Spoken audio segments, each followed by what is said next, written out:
Hello, my name is Joe. I do play Quidditch. I frequently wear robes. I'm also in Phi-Psi. I'm dating someone in DU. One of those things is true. I had my first kiss junior year of high school. When I got my first girlfriend, after we finished, she said, "I really like you. If we're gonna go out, there's something you need to do." I said, "What?" She said, "Well, I've dated 5 guys before you. I have a collection of their underwear." That's the truth. If we're gonna go out, I'm gonna need a pair of your underwear. So that made me uncomfortable. But I did it, because I don't want to be the guy that doesn't give her money. That's probably the guy she marries, right? That's the special guy. So I did it, and then I dumped her. Because I didn't know it was weird, right? So the next girl I dated, I was like, "Look, I really like you. You can take my underwear."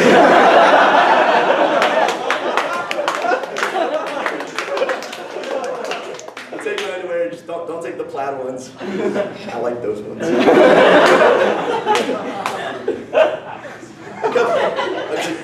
A couple weeks after we broke up, I was at dinner with my family. My brother, and my mom says, "You know, I was watching a rerun of Oprah the other day. She was talking about how sex is beautiful. We talk about how sex is scary a lot because of STDs and all that stuff, but sex is it's a natural thing. I just want you boys to know that. Sex is beautiful." Thank you, Mom. As a 17-year-old boy, I did not have an interest in sex until you said that. Might try it out now. Sitting here reading fantasy novels.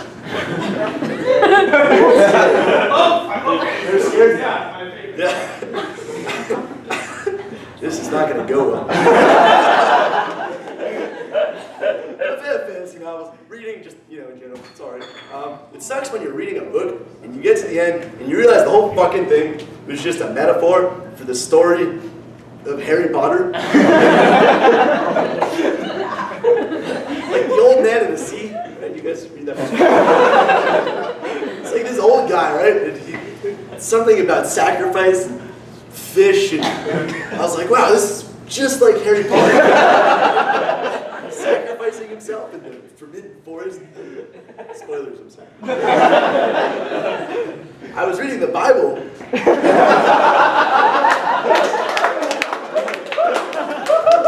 was like, wow, this Jesus guy, he's really into sacrifice too. These Romans, they're a lot like Death Eaters. What a ripoff. Who wrote this garbage? On a completely unrelated note, I'm Jewish. That means a lot of things. One thing that means is if you name a celebrity, I can tell you exactly how Jewish they are. I feel like this is a skill that a lot of Jews have. For instance, Mila Kunis, Jewish. That's right. Zac Efron, half Jewish. Yeah. Swear to God. Drake had a bar mitzvah.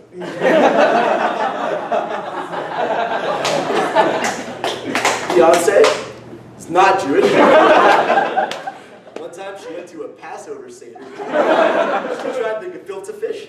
She kind of liked it.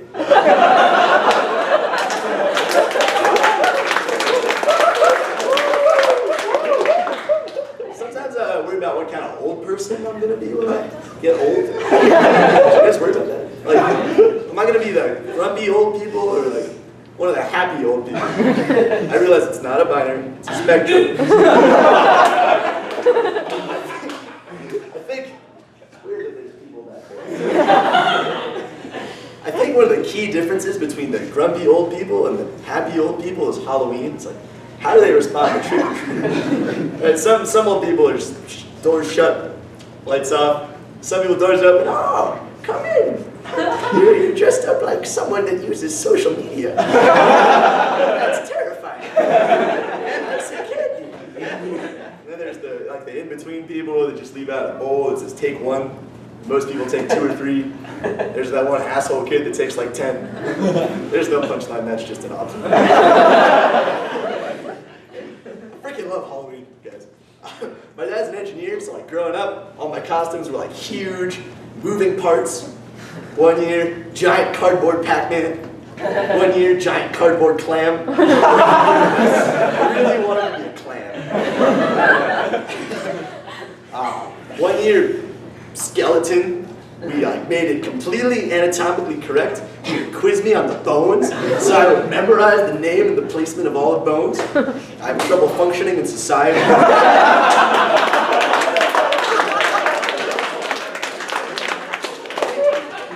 Glad you're sympathetic. And then eventually you get too old and you have to go to stupid parties instead. And some people like keep trick-or-treating way past the age where it's socially acceptable. Like, you're never too old to go trick-or-treating. Yes, you are. Yes, you are. If you're trick-or-treating and you're like too old, there's probably like one of 2 things going on. You're either putting way too much effort into it, that's a little bit sad, or you're like putting no effort into it, which is kind of desperate because you just want the candy. Right? It's like, oh, I'm a jock, I'm a football player, I wore a jersey, right? Where's the candy? Candy. No, fuck you. Junior in high school, you should go get drunk and hook up with someone dressed up as Slutty Macklemore. Slutty thing the kids are dressing up as now. I think I'm going to be a grumpy old person. They say college is a good time to try new things. Last year, someone peed on my face. It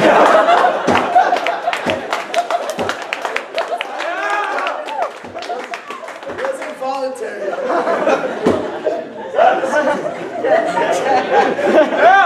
I was spending the night with a friend who goes to the University of Pennsylvania. And he has this fucking huge dorm room with like a living room and a bedroom. So me and like these 3 other people slept in the living room on the floor, right? About 3 a.m. we got a little bit intoxicated. About 3 a.m. I like woke up to this sound and there's this girl who was in the room with us. I'd never met her before. Who like stood up. I watched her from the floor. I watched her stand up. She took off her pants. She looks at the chair that's like right above where I'm sleeping. I knew exactly what was going to happen. It was like slow motion. I reached over. I grabbed my clothes for the next day. Pulled them out of the way. I was too late to save my face.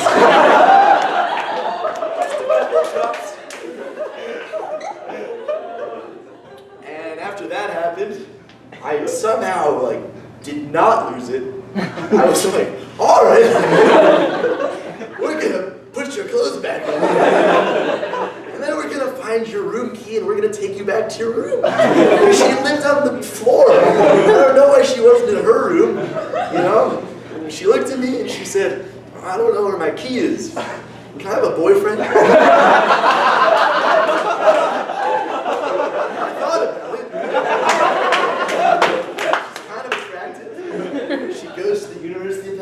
So you know, she's probably pretty smart. On the other hand, she peed on my pants. On the other hand, she's kind of attractive. On the other hand, she's drunk. She probably doesn't mean it. And like, she might mean that she like wants me to go find her a boyfriend. It's not clear. So I said no. Obviously, like the next day when she was sober, she was highly apologetic. She did my friend's laundry for like 2 months. I didn't get anything except for traumatic memories. Actually, it turns out that this same friend, not the ones that peed on my face, that's not a friend. So the University of Pennsylvania is in the fraternity there. They're in the butt-chugging fraternity. That's how they described it to me. It's called that because there was a branch of the fraternity in Tennessee that got in like it made national news because they got in legal trouble for butt chugging. If you don't know what that is, it's exactly what it sounds like. It's where you literally ingest alcohol through your butthole. It gets you drunk super fast. It might kill you. What's the reason for doing that? A friend like told me a couple days ago, she was like, did you know that in Russia, In the Soviet Union, actually, when they banned vodka, people would drink perfume. Do you know what we do in America for fun? Stick alcohol in the bar. That's my set.